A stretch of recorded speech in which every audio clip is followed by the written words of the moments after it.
Assalamualaikum warahmatullahi wabarakatuh. Kami dari kelompok 3 ingin menyampaikan hasil diskusi kami tentang mazhab klasik pada teori pendapatan nasional yang akan dijelaskan sama Mas Rangga.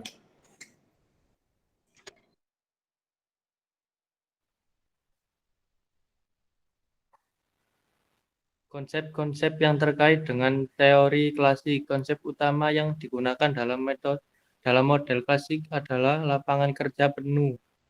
Suatu ekonomi dikatakan memiliki lapangan kerja penuh ketika seluruh tenaga kerjanya dipekerjakan. Upah nominal versus upah real. Upah nominal adalah upah yang diterima seorang pekerja dalam bentuk uang, sedangkan upah real adalah apa yang dapat dibeli oleh pekerja dari upah nominal.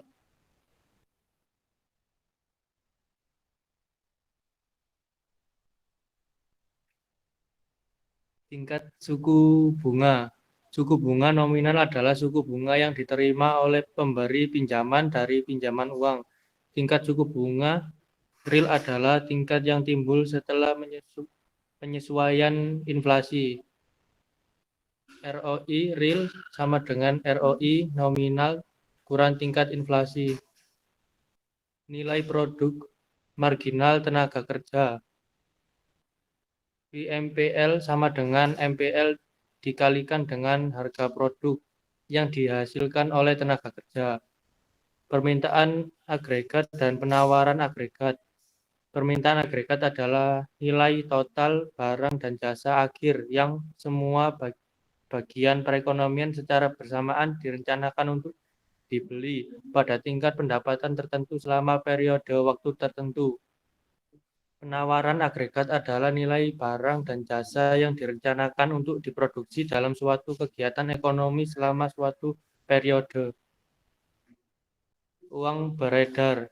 Uang beredar di suatu negara adalah total persediaan uang yang beredar luas di masyarakat. Jumlah uang beredar dapat mencakup uang tunai, koin, dan saldo yang disimpan dalam rekening, giro, dan tabungan serta pengganti uang lainnya.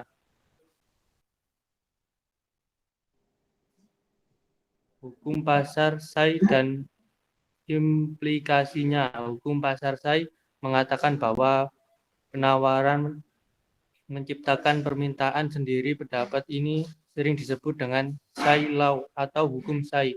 Hukum Say didasarkan pada asumsi bahwa nilai produksi selalu sama dengan pendapatan. Dengan demikian, dalam keadaan seimbang, produksi cenderung menciptakan permintaannya sendiri. Karena adanya penyesuaian otomatis antara produksi dan konsumsi, maka tidak perlu lagi bagi pemerintah untuk mengganggu fungsi sistem ekonomi. Setiap campur tangan pemerintah dalam fungsinya, otomatis sistem ekonomi hanya akan menciptakan ketidakseimbangan. Ketika sumber daya penggunaan dipekerjakan, akan menghasilkan lebih banyak produksi yang menutupi biaya hidup mereka. Hasilnya ekonomi akan berjalan pada tingkat lapangan kerja yang penuh. Mekanisme fleksibilitas bunga menghasilkan kesetaraan antara tabungan dan investasi. Mekanisme fleksibilitas upah menimbulkan tenaga kerja penuh. Fitur dasar sistem klasik. Aliran klasik yang dipelopori oleh Adam Smith yang tercermin dalam bukunya yang diterbitkan tahun 1776 dengan judul An Inquiry into the Nature and Cause of the Wealth of Nation, dianggap sebagai ibu dari kelahiran ilmu ekonomi. Prinsip utama dalam paham klasik adalah kepentingan pribadi dan semangat individualisme. Berdasarkan prinsip tersebut, para penganut mazhab klasik percaya bahwa sistem ekonomi liberal atau sistem di mana setiap orang betul-betul bebas untuk melakukan kegiatan ekonomi apa saja bisa secara otomatis mencapai kesejahteraan masyarakat. Ada 3 fitur dasar. Pertama, model klasik disebut model dengan tenaga kerja penuh. Kedua, pasar tenaga kerja. Produk dan modal adalah pasar yang saling terkait. Ketiga, ada keseimbangan simultan di semua pasar.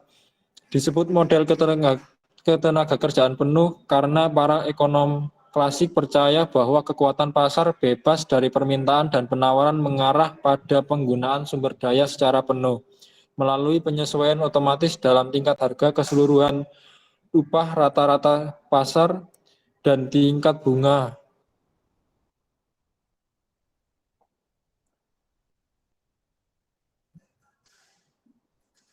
Equilibrium pasar tenaga kerja. Pasar tenaga kerja adalah tempat di mana pasokan tenaga kerja bertemu dengan permintaan. Di pasar ini, bisnis bertindak sebagai pembeli dan pekerja bertindak sebagai pemasok. Equilibrium terjadi ketika jumlah yang disediakan sama dengan jumlah yang diminta.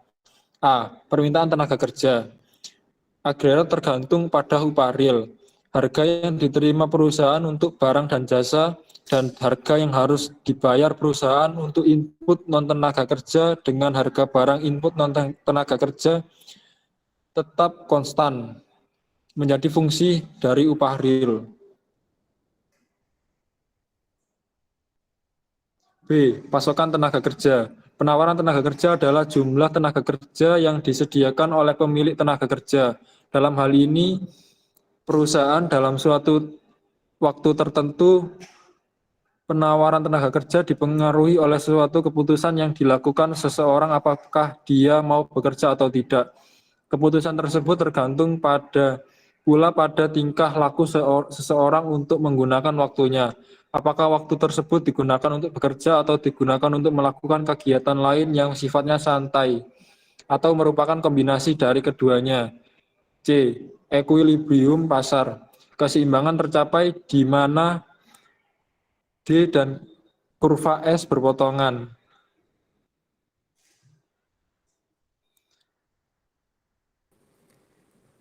Keseimbangan pasar produk. Equilibrium pasar produk dicapai pada tingkat harga keseluruhan di mana permintaan agregat sama dengan penawaran agregat. Dalam skema klasik, AS tidak ada hubungan dengan tingkat harga. Bagaimana AS ditentukan? Pasar tenaga kerja berada dalam equilibrium dengan penyerapan tenaga kerja penuh. Equilibrium pasar produk adalah keseimbangan output ketenagaan kerja penuh. Untuk mempertahankan ini perlu bahwa AD sama dengan AS. AD adalah jumlah permintaan konsumsi, C dan permintaan investasi. A sebagai nilai barang dan jasa akhir yang diproduksi adalah PDB, produk domestik bruto, dapat digunakan untuk pengeluaran untuk konsumsi C dan untuk tabungan S. Karena keseimbangan kerja penuh adalah AD sama dengan AS, maka C plus S sama dengan C plus 1, S sama dengan I. Dalam model klasik, penyesuaian tingkat bunga RI di pasar modal memastikan keseimbangan tabungan dan investasi. Equilibrium pasar modal. Secara umum, pasar modal mengacu pada kegiatan peminjaman dari hutang lembaga keuangan. Ini merupakan pasar yang dimana ada pemasokan dana dan permintaan dana yang disebut pasar dana pinjaman. Biaya di mana dana dihutang dan dipinjam adalah tingkat bunga dalam model klasik. Ini adalah tingkat bunga real. Pasar modal berada dalam equilibrium pada tingkat bunga real, di mana pasokan dana tabungan sama dengan permintaan dana investasi. Equilibrium simultan di semua pasar. Ciri-ciri dasar model klasik pekerjaan penuh adalah bahwa A. Semua pasar saling terkait dan perubahan dalam satu pasar membawa perubahan di pasar lain. B. Semua pasar secara simultan dalam keseimbangan ini menjadi model klasik sebuah model keseimbangan umum. 3. Pasar secara simultan dalam keseimbangan dengan cara berikut: pasar tenaga kerja, pasar produk, pasar modal.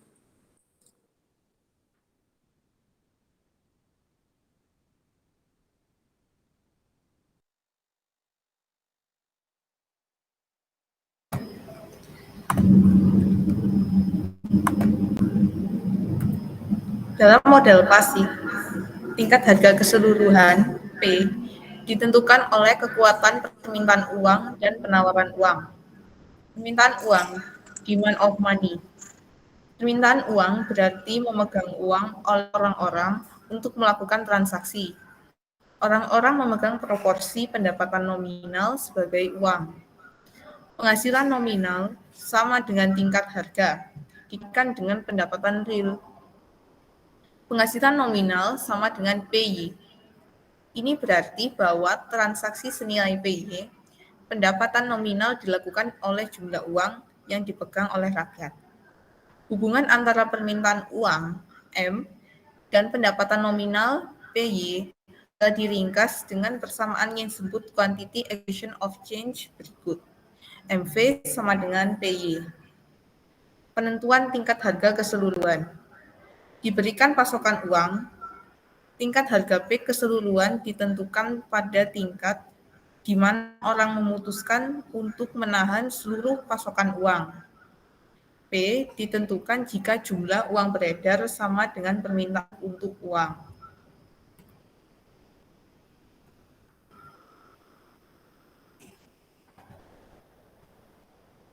Efek perubahan. Dalam model klasik, semua pasar saling terkait dan perubahan dalam satu pasar membawa perubahan di semua pasar lainnya. Dengan demikian, model dapat digunakan untuk memahami efek dari berbagai perubahan dalam perekonomian. Perubahan teknologi. Efek pada pasar yang berbeda adalah: pertama, pasar tenaga kerja. Perubahan teknologi meningkatkan produk marginal tenaga kerja, marginal product of labor. Kenaikan MPL pada gilirannya meningkatkan permintaan tenaga kerja. 2. Pasar produk. Peningkatan MPL meningkatkan total produk tenaga kerja, TPL, di semua tingkat pekerjaan. Tingkat output pekerjaan penuh juga meningkat. Perilaku permintaan agregat tetap tidak berubah. Tingkat harga keseluruhan turun. 3. Pasar modal. Produsen meningkatkan investasi untuk mengambil keuntungan dari teknologi baru. Ini meningkatkan pendapatan dan pada saatnya menabung. Karena investasi dan tabungan meningkat, ROI real dapat naik, turun, atau tetap tidak berubah tergantung pada peningkatan relatif keduanya. Apapun yang terjadi pada ROI real, perubahan ROI real sekali lagi membawa pada persamaan tabungan dan investasi. 4. Tingkat harga. Perubahan teknologi meningkatkan tingkat output lapangan kerja penuh. Permintaan agregat yang tersisa dengan tingkat harga yang sama turun.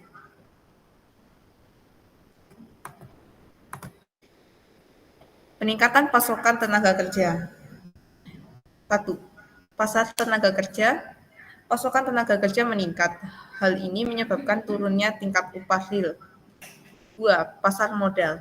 Dengan kenaikan PDB real, produk domestik bruto, tabungan meningkat.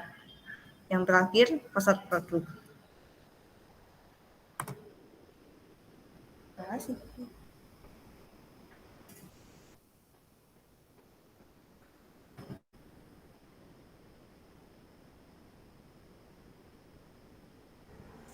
Sekian presentasi dari kelompok kami. Wassalamualaikum warahmatullahi wabarakatuh.